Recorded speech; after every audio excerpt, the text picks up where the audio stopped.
Ahojte, na dnešnej hodine tvorivých dielničiek si nakreslíme takúto gitaru. Predtým, než začneme, si prosím pripravte ceruzku, gumu a fixky alebo farbičky farieb, ktoré vidíte. Začneme dvoma oválmi. Ten, ktorý bude bližšie ku ručke gitary, urobte trochu menší. A nechajte medzi nimi trochu miesta. Niekde v priestore medzi nimi nakreslite kruh.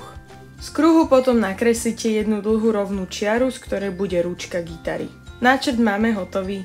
Okolo čiary, ktorú sme práve nakreslili, nakreslite ďalšie dve linky, vďaka ktorým získa prážec svoj objem.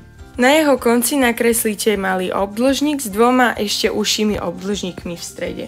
Telo gitary potom podľa ovalov obtiahnite, tam kde sa nespájajú urobíte malú vlnku a stred kruhu vymaľujte na čierno. Aby sme mali na čo napnúť struny, pod kruhom nakreslite malý obdĺžnik s čiarou v strede.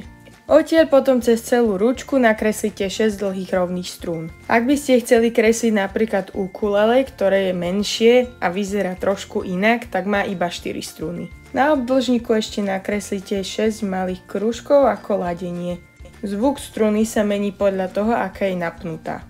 Nakoniec náčrt vygumujte a celú gitaru vymaľujte. Dúfam, že sa vám vaše gitary podaria. Ak sa vám toto video páčilo, nezabudnite mi dať like a subscribe, aby sme kreslili aj o týždeň. A ak sa ti chce kresliť už dnes, v popise tohto videa nájdeš linky na dve videá, pomocou ktorých si budeš vedieť nakresliť takúto hrajúcu kostru. To je na dnes všetko, kreslíme zas na budúce. Ahojte!